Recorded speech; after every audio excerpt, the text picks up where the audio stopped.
Hi there. With New Year's Eve upon us, here are the top news stories of 2023 for the extended Game of Thrones A Song of Ice and Fire Westeros franchise. Now, I actually did this last year. I did the top 7 news stories of 2022. Top 7 because 7 is a good number. The way I'm going to do it here is I'm going to start by going with the top news story of every month, because nothing happened in March, but then 4, maybe 5, depending on how you count them, big news things happened in April. Well, March 28th through May 2nd in April. The other ones are all one thing per month, though, so there were 15 top news stories of what were we talking about. But some of these can be condensed later. It's just all Dunk and Egg news is basically one point.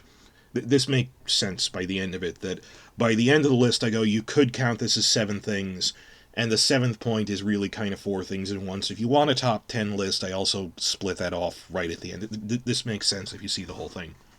So these were the top news stories we had. Obviously, there wasn't any book news this year, going beyond that, but there was a lot of TV news. Not just for House of the Dragon, but for the franchise as a whole, so let's see what we got. Start with, back in January, House of the Dragon Season 1 won the Golden Globe for Best Drama TV Series. No one saw that coming. It's something Game of Thrones was never able to do on its own, despite a lot of pandering. And I guess maybe it was a split vote with other things. I know awards shows are a joke at this point, but it's nice for the actors that they really didn't think they were going to win, but so they sent the Rhaenyras. They sent Emma Darcy and Millie Alcock, and just, that was really big, seeing Emma. They were crying, and the things that Emma said on the red carpet about, this is good representation for non-binary people. I'm so proud to be here to make a space for other non-binary actors who are gender non-conforming and all sorts of stuff. And just seeing them crying there on stage, and Millie is drunk, and they're being nice to each other. That was a big win, and was nice for them. Not just the win. I'm more happy that the actors got to do that. That was big for them, for representation and stuff, I guess. And that we know the Golden Globes don't mean anything, but Hollywood does, and that this was considered a dead franchise, and now, hey, we won the Golden Globe, the parent show never did. Turned some heads, and I hope boosted the internal discussion at HBO that this is a major franchise we need to double down on and expand with other spin-offs and things. It's not a dead franchise at all. So, I know the Golden Globes are a joke, even relative to other awards shows. Like, they shut down the Golden Globes the year before that because it was so much insider trading, but that was really the last big news we had for a long time, because it was early January. And it takes like a month post-season for discussion to cool off, so like by November-ish, discussion about Season 1 was cooling off, and normally we'd be getting a Blu-ray set with commentaries and things to talk about, but because it was a fall release, I didn't think they'd have time to make those, and they really didn't. So unlike other Game of Thrones years, we didn't have much to talk about over Christmas break. We were looking forward to the awards, and after that, the big news dead zone began. That there was hardly any news for the next couple of months after January. Well, the one thing was February. We got an audition tape leak for Alice Rivers.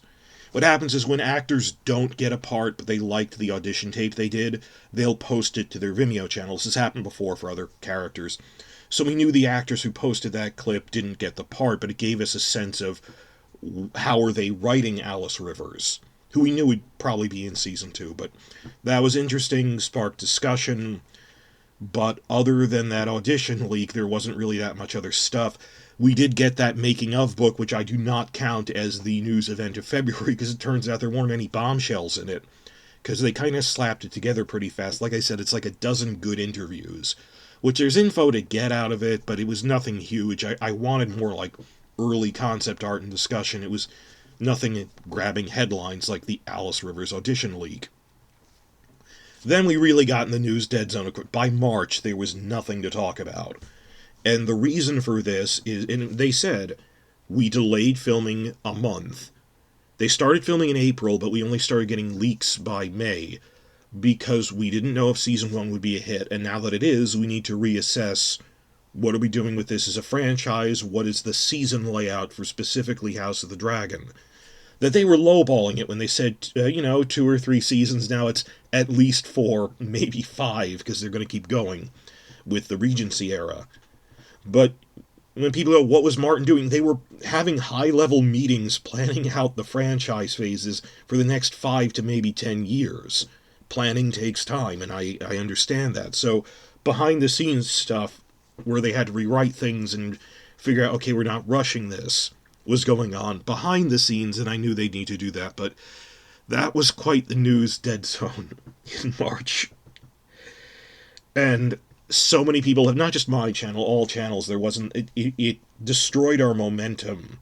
Even when we got 5 big pieces of news all in April, 1 week after another, which was a lot for us to discuss. The general audiences weren't watching, but hey, at least you guys were watching. But in terms of me, the other content creators, the other Alt Shift X, Glidus, Red Team Review, Preston Jacobs, we were discussing the things that came out in April. The book fandom was, in terms of these are adaptations we want. That, like I said, April had like 5 things in it. First off, March 28th, which is really April, Deadline broke the news that Season 2 would have only 8 episodes, but, and people only read the headlines, but that we're going to greenlight Season 3 early. And I was saying, oh, that means what they originally called Act 2. They expanded the episode order and split it in half. It's like they must have expanded Act 2 from 10 episodes to 16 episodes, which will air in 8-episode blocks. Like, how many other shows, mostly for their final seasons, have done that? Where, like, Breaking Bad, Better Call Saul, Mad Men, where they expand... I hate it when they do that, though, where they go, oh, it's an expanded season aired in 2 halves.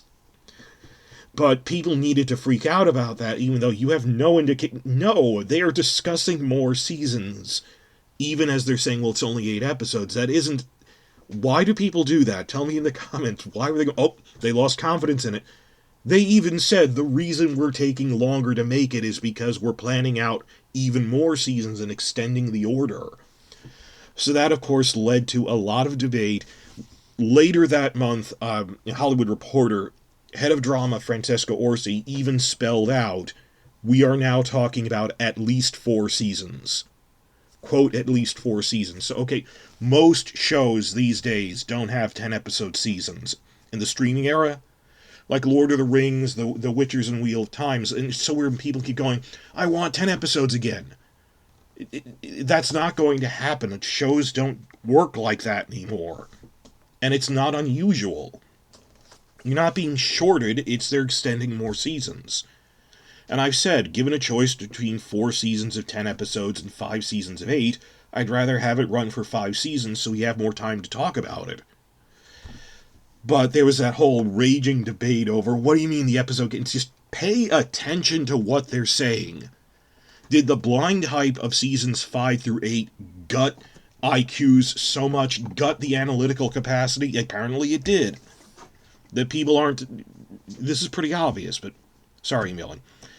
The second thing that happened barely a week later is leak came out in Variety that HBO, as part, we knew they were sitting around in March discussing the future phases of the franchise and other spin-offs. Leak came out in Variety that they are actively discussing a Targaryen Conquest spin-off. And for a month or so we were all really talking about that, and the big thing was not just that they're discussing Targaryen Conquest, but that it would be kicked off with a big-budget, theatrically released movie. And I thought that's really a good idea. If you think of the story of the Conquest is really 5 acts. Act 1 is the Conquest, Act 2 is the First Dornish War, Act 5 is the death of Maegor. Like, this would include the Sons of the Dragon era. And the whole thing, as Martin has said, well, it's basically I, Claudius, with dragons. So, okay, that the first out of 5 acts, the first one, the Conquest itself, is succinct enough. I think that could work as like a 2 to 3 hour movie, rather than like a 6-episode TV season, because we don't have a lot of source material for it, because Martin started writing the Conquest history notes first, so it was only 10,000 words. But he got carried away with it more as he went. So by the time he got to the dance, he rounded it out to like 60,000 words. And it's a lot more source material. So with less source material, it's not two clear sides, but I've heard people saying it's like a road trip where the Targaryens fight each different kingdom. Like the Lannisters aren't in the whole thing, they're in an episode. The Starks aren't in the whole thing, they show up at the end. It makes more sense to do that as a movie. But my suspicion is, because they haven't hired writers for it, that what this leak meant was when House of the Dragon ends, I mean the Dance of the Dragons ends, I think the show will keep going under that title to cover the Regency era. I said this in other videos, I think Season 5 will be the Hour of the Wolf, and then Season 6 will be the Regency, and they're not going to rename it. But it'll be continuing the story chronologically of those characters, but the Targaryen Conquest will be a separate show with a separate title. I think that, like, either after Season 4 or after Season 5, 2028, 2029-ish, we're going to get this theatrical Targaryen Conquest movie as a backdoor pilot to the Targaryen Conquest TV show. That this is Act 1 as a movie instead of as a season. That actually makes sense to me. So for a bit we were all talking about Targaryen Conquest, and you know, it takes me a while to make videos, so here I am making all these analysis videos about Targaryen Conquest, then just as I'm posting them, 2 weeks later they officially greenlight the Dunk and Egg prequel. Not that that's a problem, we knew it was the front runner among the second wave of what's going to be the second spin-off soon. We knew Targaryen Conquest. Even when I heard that news, I didn't think it was coming in the next year or two, or that it would immediately follow things, that if you're going to have a concurrent thing, I thought, this is long-term planning for when House of the Dragon ends, for when the Dance of the Dragons arc ends. But we knew the three that they had writers attached to were Dunk and Egg, Young Corlys, and Nymeria, and Dunk and Egg was the clear frontrunner because it has finished source material. But that was that big upfront that HBO Max, now Max, had the last week of April, where they said, we're renaming it Max, it's Warner Discovery. It was this big live panel they had with David Zaslav, with Casey Bloys, explaining everything. And when people make fun of the name Max, like, I was making fun of it since they announced HBO Max. I said, this name makes no sense. It isn't HBO, it's Time Warner. And what they said in the live panel, they said, families didn't know we have children's content because it's called HBO. It confused people. People didn't know we have Cartoon Network as part of this thing. And if you wanted to name it Warner Plus, that's an argument. But my whole thing is anything was better than HBO Max. That was a stupid name to begin with. Max is a step up. If they want to rename that Warner Plus, I'm all for that. But just anything than that stupid name. But it was nice seeing this live panel where at the very end they go, yes, we've officially greenlit Dunk and Egg. And then Martin had a more in-depth blog post about it and talking about we have greenlit Dunk and Egg. The episode count, they think it's going to be a 6-episode first season, that they're going to do one novella per season for at least the first 3 seasons, then see what happens. So all of this happened in April. And then, in case we forget, that same week we got the first casting announcements for House of the Dragon. And indeed, the only ones until 2 weeks ago. We had leaks after this, but these are the only official announcements. Why did they officially announce only these ones? I think because they thought spy drones would see them. We actually never saw, like, Alice Rivers and spy drones, but maybe because it must be their casting agency updated to list it publicly, so they wanted to have something to talk about. But the one time they had an official casting wave this whole past year, up until December anyway, was they announced Gail Rankin as Alice Rivers, and also that they cast Simon Strong, and they cast a very prominent actor for that, and that they cast Alan of Hull with Abu Bakar Salim from Raised by Wolves. People really like him. Which in turn led to months of debate about why are they announcing Alan but not his brother Adam? Oh no, have they condensed them into one character? And took a couple of months before we saw the leaks for the Dragon Siege, which confirmed no, Adam is a separate character, we dodged a bullet there, nothing to worry about. But for the most part, the big thing that people were discussing most was Alice Rivers, because she's an interesting character. She's like the Melisandre of this time period. Now, I said that there were four things in April. Okay, January was the Golden Globes. February was we got the Alice Rivers audition leak. Then in April itself, we got season 2 episode order and that they're expanding the season count. Targaryen Conquest movie eventually in a couple of years. Duncan Egg greenlit. First casting wave, including Alice Rivers. And then I say this is April, was May 2nd. The news of the year, really. Writers Guild of America went on strike. Which in many ways paused a lot of other news. This paused all of those other prequels being greenlit, which otherwise would have dived into writing on them. Like they said, this officially paused writing on Duncan Egg because we wrote the pilot, not the whole season. And the whole debate about it won't really affect House of the Dragon too much because the scripts are done, but rewrites are on the set rewrites are an essential part of the process. So that wouldn't affect filming because they were mostly like Lord of the Rings, Rings of Power was even more done than we were. They were already filming at that point, so they were like 2 months ahead of us filming wise. They said this really wouldn't affect them, but for us, we went, well, we need reshoots. Thankfully, again, in that same interview with Francesca Orsi, she said, we're not trying to rush it. I hate it when the clickbaiters go, no, we need stuff. Clickbaiters were saying season 2 would come out by fall because they needed to get, what, a few hundred more dollars from ad revenue that you can't live off of? That every time I kept saying, no, I'm willing to wait. I don't want to rush through this material. Even HBO was saying that. Francesca Orsi said, we are willing to wait to do reshoots rather than, like, rush to get this done by spring. And there aren't that many reshoots they need to do, so I'm not really worried about the impact of that. Also, later, the Screen Actors Guild went on strike, but that's for America. They film in Europe, so that didn't affect filming. That does reflect on how the labor unions aren't as strong in Europe. That's why they film there, and I feel bad about that. But okay, writer's strike affected other projects in the franchise, didn't really affect the writing on season 2, the filming on season 2, which means we were still getting filming leaks throughout this year, so there was still stuff to talk about. And it's so weird that all the media hype for... I've seen this with other shows, like, people only really pay attention during an active airing season or when there's a trailer. Even when you have really prominent filming leaks, really good spy photos, mainstream audiences, the viewership doesn't really come back for that, which is annoying, but for the hardcore crowd here, at least, who sticks through it in the off-season, we had a ton of stuff to talk about after that. Because we started getting filming leaks. May is around May 12th, I think, is when we got the first major filming leaks from all of the scheduled filming they did in Caceres, Spain, which is the new real-life King's Landing. Well, it was a little in Season 7. They didn't go back to Croatia, but Caceres is the City of Dragons now for prequel-era King's Landing.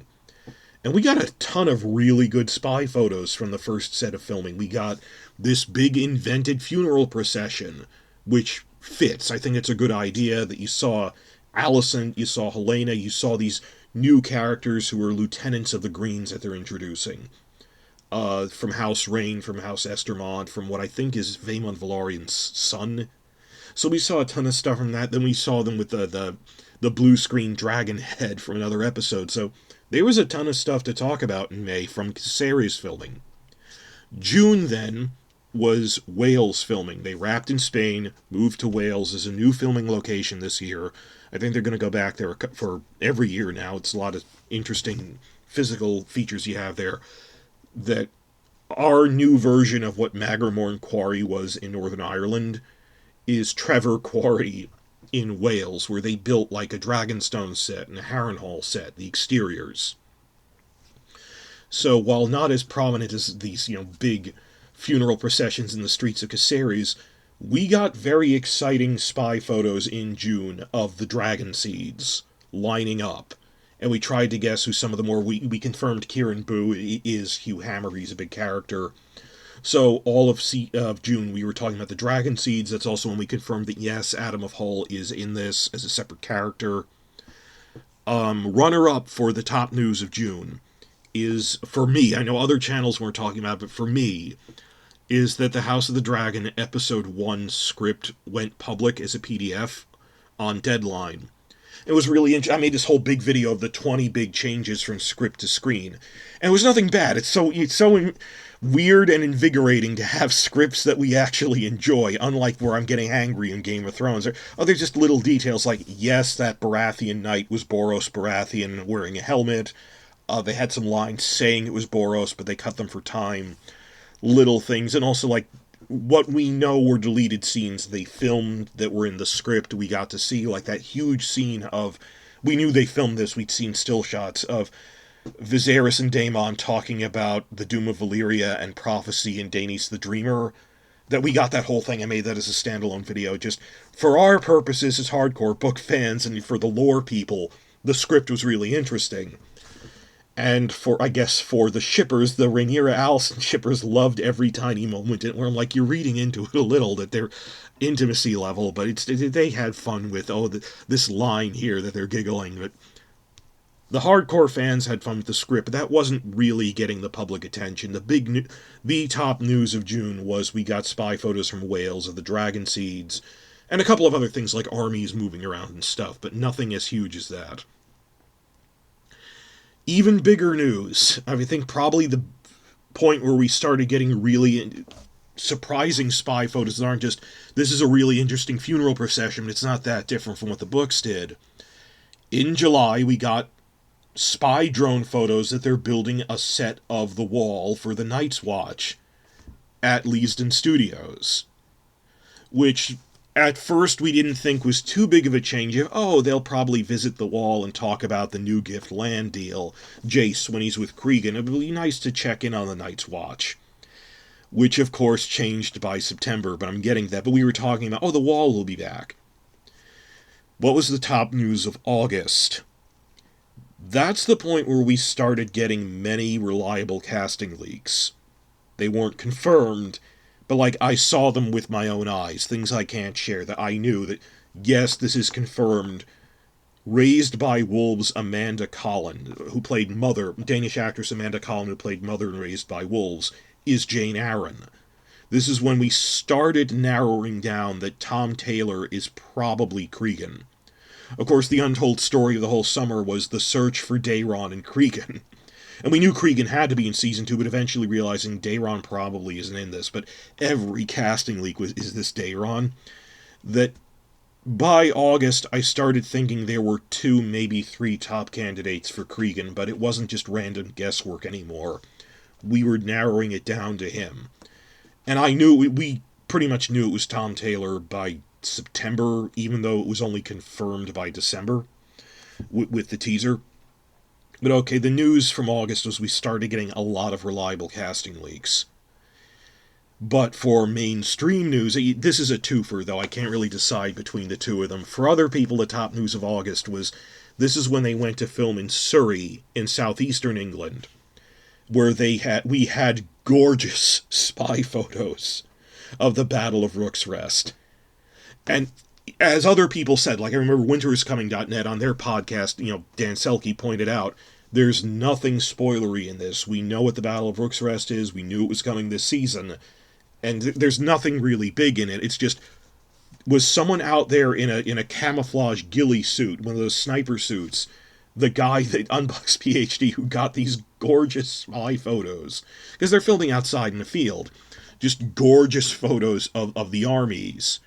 And showing that it's not just guys in high tower armor, but they're accurately showing, as a lot of people like the stuff you later saw in the teaser, that different vassal houses have their own sigils. That's the point of having heraldry, to identify your different army units on the battlefield. So you've got Stokeworths, you've got Rosbys, you've got Darklands moving around. Another thing I like is from, the nerdier medieval people, they're actually using medieval tactics of, they have crossbow teams where there's one guy who's just a dedicated holding a 2-person shield that can shield 2 people while the crossbowman hides behind it. That's a real tactic, that you have a 2-man team. The crossbowman, what Season 8 didn't do, shouldn't our ranged weapons be behind the shield wall? Behind not in front.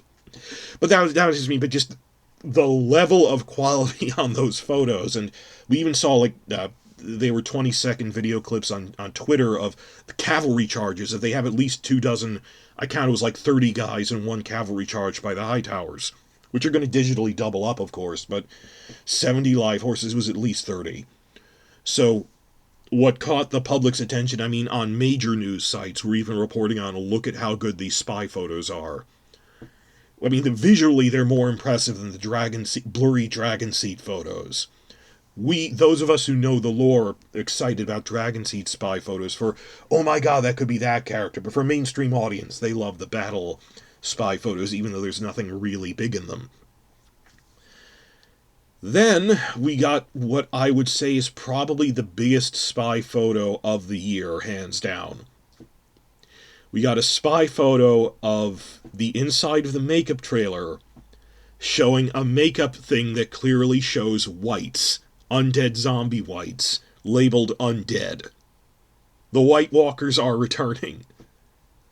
That, back in July, the July spy photo was, oh, Jace will visit the wall. We thought it might be just to check in on. Even I didn't think we'd see the White Walkers again.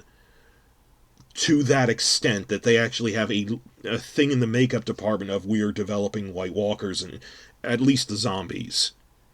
Which led to a ton of discussion in this September. That was a really, even like channels who hadn't been active for months, because I know like, there's one channel that is run by a registered nurse in a hospital. I don't blame them, for you have a real life doing real good work outside of, fandom and stuff. People dropped what they were doing to make videos about this, who normally don't cover things in the off season because they have real lives and real careers of meaning.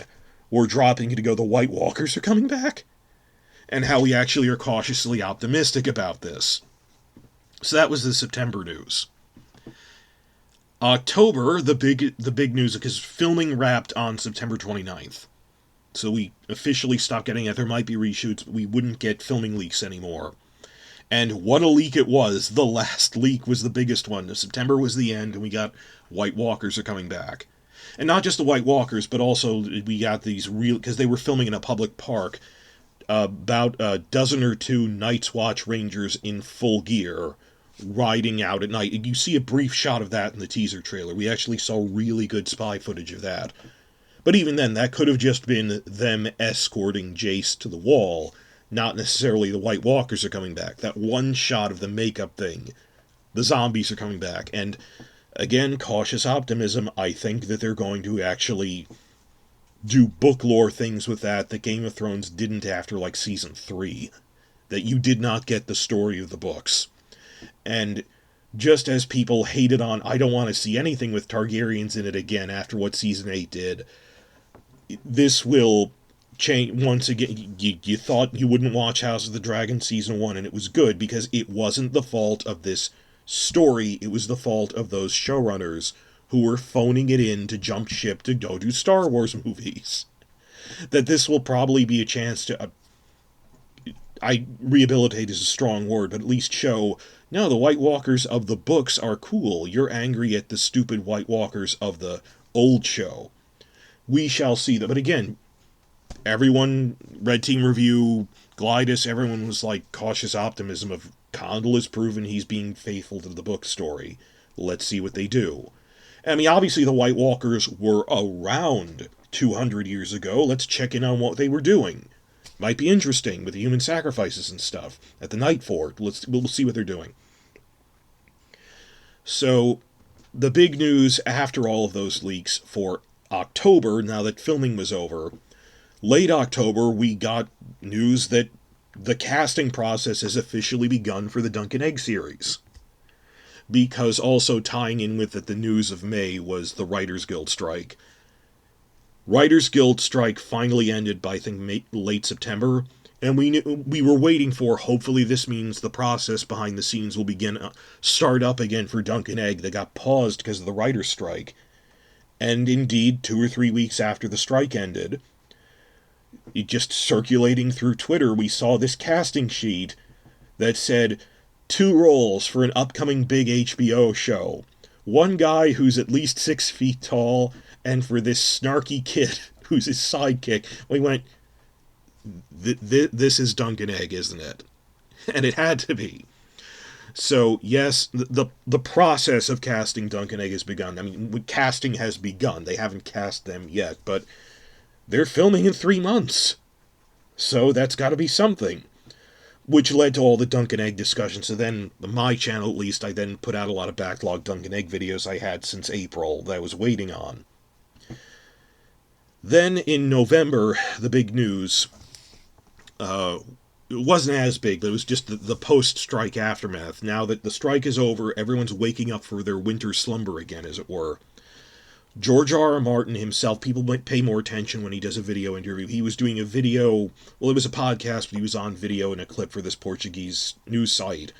And I posted the clip of this at the beginning of my video, covering this, that Martin prominently reiterated in a video interview right after the Writers Guild strike ended, that by name, the other spin-offs in the Westeros cinematic universe are moving forward. He said there's like 8 other projects, and then this combined with a blog post where he said writing is moving forward on Dunk and Egg and Nymeria and on Young Corlys.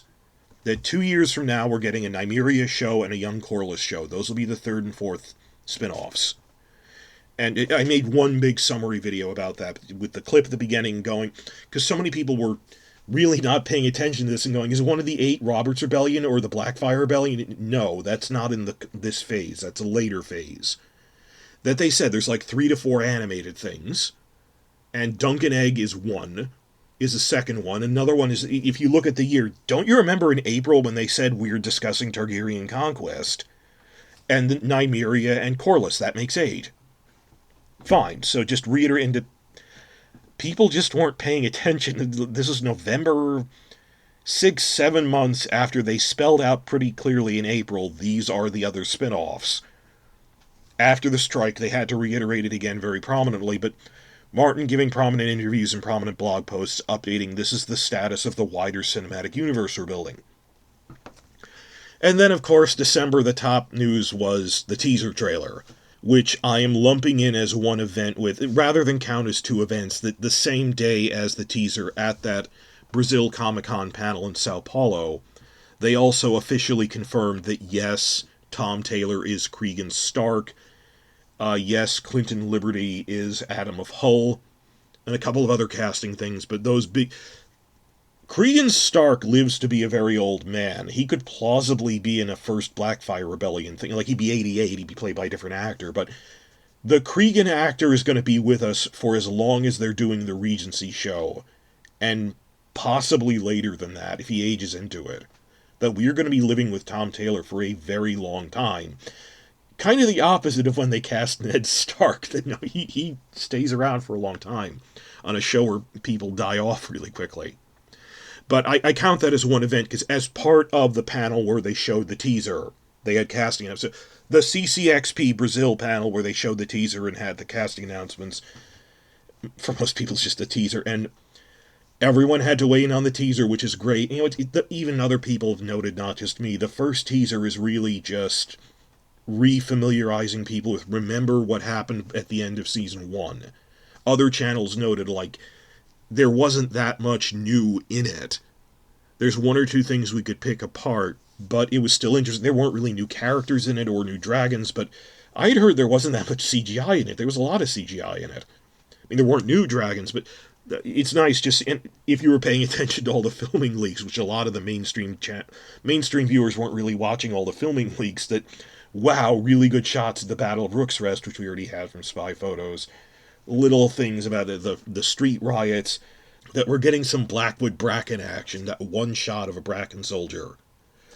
So the teaser reinvigorated everyone, because mainstream audiences only really tune in when there's even like I understood people weren't paying attention to this during the filming of House of the Dragon Season 1, but for the spy community, it was just this happy time where we were getting like really good spy photos of everyone showing up to Driftmark for the funeral in episode 7 and going, oh my god, it's that actor. Hey, this must be Bela and Rhaena. Little things. And suddenly, hey, here's Rhaenyra's sons on the beach. Here's the crab feeder scene. good times. But because this was like a dead franchise, and on top of that, everyone was busy with the pandemic, I understood people weren't paying attention to it until season 1.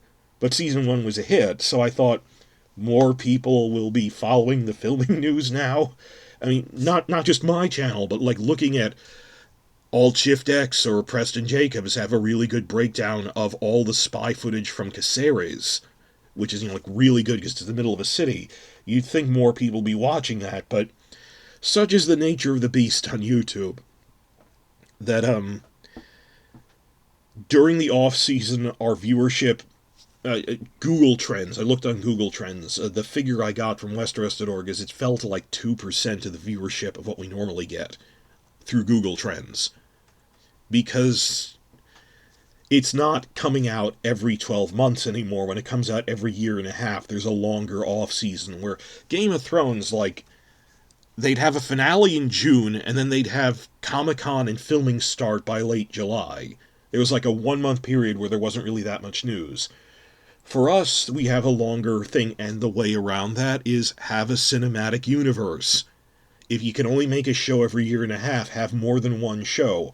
And we're going to get to that point by 2 years from now when we have like a Dunk and Egg show by 2025, alternating with this, and then Nymeria and Young Corlys.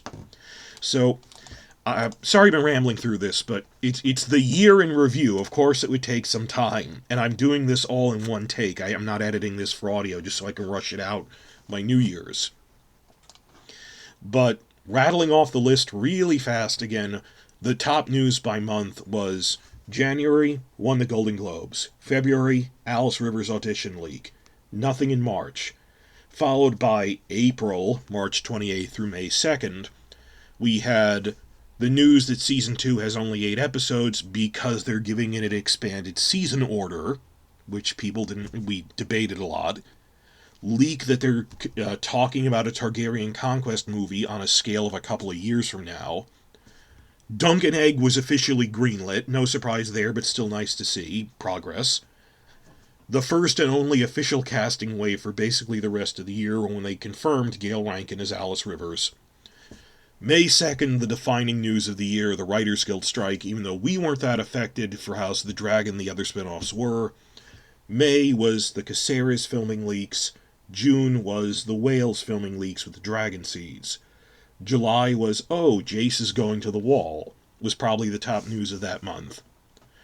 August got a lot of casting leaks, but for a mainstream audience, the biggest news is probably the amazing spy photos of the Battle of Rook's Rest, which were stunning. September, probably the biggest leak of the year, that the White Walkers are returning in Season 2.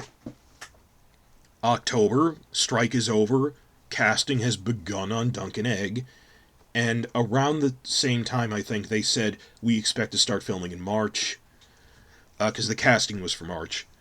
November, also tying in with the end of the strike, Martin reiterating we're going to be filming in March. There's 8 projects, Nymeria and Young Corlys are the other ones. December was the teaser trailer. So if you add all these up, that's 15 things. Can I make this into a top 7? Well, some of these combine, obviously, like Dunk and Egg being greenlit and Dunk and Egg casting is really one thing, so you see my chart here.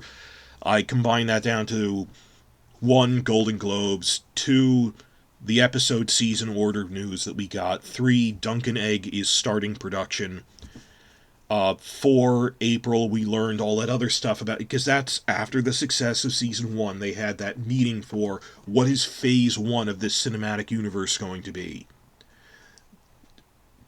House of the Dragon, Dunk and Egg, Nymeria, and Young Corlys. And after that will come Targaryen Conquest as Phase 2. Point 5 was the Writers Guild strike delaying everything. Point 6 was, dear God, the White Walkers are coming back. And as a catch-all, if you want to have 7 as a nice round number, prime number, all of the spy photos and casting news for Season 2 collectively. And I said I could do a top 7 or a top 10. If you want to take point 7 and split it into 4 things, 7, 8, 9, 10, Caceres, Dragon Seeds, Rook's Rest, and finally casting Cregan Stark. just on my chart here of these were the top news stories of this year. Obviously, this was the last time we're going to have a full calendar year that's an off-season. Ever. I'm going to talk about this in other videos. But next year we're getting Season 2. Then House of the Dragon will come back a year and a half later, but 2025 we're going to get the Dunk and Egg show. And by 2026, that's when we get the double event. That's when we get 2 shows the same calendar year. And onward from that, and then alternating with Nymeria and Corlys by 2026. So as the last off year, I mean, even 2022, obviously, we had the House of the Dragon debates and things. This was a pretty decent year news-wise. It's just the beginning when things were so slow, and I'm kicking myself that there's so much old interviews from the behind-the-scenes crew that I want from podcasts that I wanted to get through from Season 1 that I should have gotten through January, February, March, but I was really sick, and I've talked about this before. I couldn't really talk until April again. Thankfully, just in time for that big burst of news that came out. 4 to 5 huge things came out last April. But I still have Season 1 catch-up interviews I want to go through, but these were the big news things of this year. And mark my words, some months are more important than others.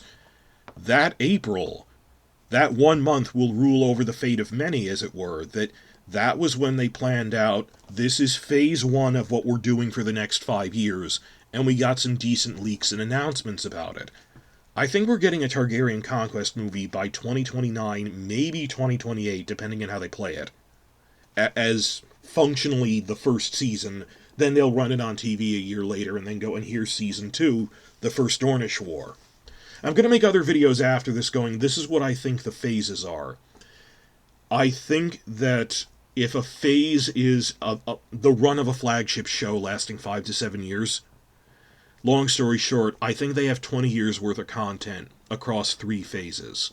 If you think it's 7-year blocks, that there's basically 7 big flagship shows, there's House of the Dragon, then Targaryen Conquest, then basically Blackfire Rebellion, alternating with late Dunk and Egg. 20 years from now, give or take, is when they run out of prequels and might be considering a remake of A Song of Ice and Fire. Hey, Harry Potter got a remake, for some reason. I don't know, but phases 2 and 3 are utterly speculative, but phase 1, we have a reasonable guess of, look, if they haven't hired writers now, it's not going to get made in the next 3 years. But these are the things they have hired writers for, these 4 shows. House of the Dragon, Dunk and Egg, Young Corlys, Nymeria. We have a pretty good idea of what's coming out through 2027. And I think 2028 we're getting that Targaryen Conquest movie. So if things seemed a little slow now, it's because they said, we didn't know if House of the Dragon would be a hit. And it was, and from the moment they greenlight something, it takes 2 years to reach your screens. You have to spend a year writing it and a year filming it. It takes 2 years to go through production, guys.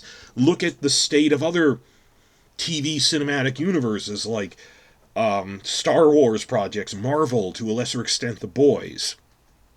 Which, I say lesser extent because they only just started getting a spin-off. So, this coming year will be the after effects of the strike. Not for us, but for so much, but for all the other shows that, because everything was in the can, finished, or at least filming. Next year will be the ripple effect if there aren't as many shows because of the strike. That they weren't writing and filming things in 2023 affects 2024 more than it affects us. I'm going to make a thing about the coming news of the next year, but the way things line up, like, again, Lord of the Rings wasn't really affected by the strike that much either because they finished their scripts in time they were filming. In terms of sci-fi fantasy YouTube channels having things to report on, the dry season is going to be the first half of 2024. Then we get House of the Dragon in summer. Then by fall, we get Lord of the Rings, Rings of Power Season 2, which even if you don't like it is something to report on. As well as, also on Amazon probably by winter, Wheel of Time Season 3, where Season 2 was drastically improved. The people jumped on Season 1, but just, The second book is better, introduces Shan Chan, which is their version of medieval America, which is actually pretty interesting. And the production was, season 1 was affected by the pandemic, we knew that. And I said at the time, I'm willing to give them a shot for season 2. It was improved enough that people are actually talking about it now. So after that comes Witcher season 4, which people will be yelling about because there's problems. But you see how it goes in order like that. And also by fall of next year, I think we're getting The Acolyte for Star Wars. Andor got pushed to spring of 2025. So you see what I'm saying here? That summer of 2024 through summer of 2025, when just as Andor ends, we'll be getting Dunk and Egg. We're not going to have a fallow time for news anymore. To cap this off, 2023 wasn't normal. There was a writer's strike. And on the principle of, you ever heard the expression, a rising tide lifts all boats? If there were less production things to talk about, less people coming on YouTube to look at, here's news about upcoming Star Wars projects, here's news about upcoming Marvel projects, fewer people were checking YouTube for that type of thing, fewer people were wandering into our little videos about House of the Dragon.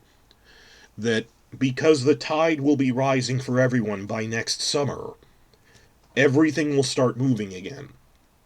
That rationally, I didn't expect this to happen right away.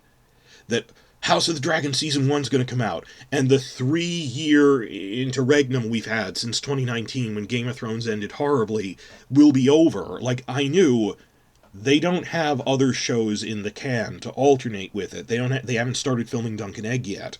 They will, but it's going to take it's like revving up a diesel engine. It'll take like 2 years to build up to that point. But isn't it nice that unlike various controversies we've had in prior years, like 2021, a big thing was, arguably the biggest news spike was people yelling about that they cast the Velaryons as black actors, which I actually think is a better choice, because it reflects that the social structure in Valyria was, there's a difference between, we're the pureblood dragon lords, whereas the minor nobles out in the provinces weren't as strict about that. It shows the difference between the capital and the provinces. It was a better idea, but people needed to yell about it. That was probably a big thing there. But for this year, other than yelling about there isn't a lot of news, it was, we won at the Golden Globes. We got an expanded season order. We got multiple other spin-offs in development. And I'm going to be doing a Season 2 outline video, but telling you now, the big thing we learned from obsessively following every filming leak is they're staying pretty close to the story of the books. It's all very encouraging. They're expanding Bela. They're expanding Rhaena. We got a big leak that Rhaena will be at the Vale. They're expanding Jane Arryn. And they're expanding Cregan Stark. And that's the one thing that I wouldn't say people were wary about, but that drew attention. Probably the biggest leak of the year was they're going to do something with the White Walkers, but, well, they were there in the books, just off screen. And I'm looking forward to that with cautious optimism. Like, if you didn't like the prophecy stuff in Season 1, you wouldn't like this, but my thing is, I didn't think Season 8 was canon to what the books are doing, so I see House of the Dragon as more of a prequel to the books than a prequel to that other show. So here I am rambling, but it's like a 50-minute podcast. To get through this, I'm going to quickly cover this. I hope you were listening to this instead of looking at it, because it wasn't time to put photos and everything. This is supposed to be an hour-long podcast covering an entire year's worth of news. And we're doing better now than we were then. The other big thing of 2023 that did not affect fandom but YouTube was we had all those problems with we're losing the AI wars, and all of these channels, including mine, were demonetized because they had to make stricter rules about using clips of things. Like the Dune fan sites were also really badly affected by that. A lot of demonetization, hacked channels, all sorts of problems going on, but we're starting to round the bend on that. We've adapted to it. So I'm hoping to dive into next year that we have 6 months, and I don't know if I'll be able to get everything done in time in terms of Season 1 interview backlog and other info I wanted to get through, but the strike is over. That teaser came out, and in short order, next month after the strike ended, we got Dunk and Egg casting has begun. Month after that, first teaser. I don't know when the next full trailer will come out. Like last time, it came out 3 months after the teaser. But that usually grabs people's attention. Super Bowl, maybe? I don't know. That was 2023 in review from that standpoint, and just take heart. We will never go a full calendar year without active airing seasons ever again on a scale of 20 years. Because next year we're getting season 2, year after that, Dunk and Egg, and then by 2026, 2 shows the same year. That is what we're looking at. So please like and subscribe and stick around. I'm making a lot of other videos about not just for Game of Thrones, but 2023 TV in general, and then looking ahead to 2024, the state of play for the competition and for TV in general of what we're looking at. Because history is moving forward.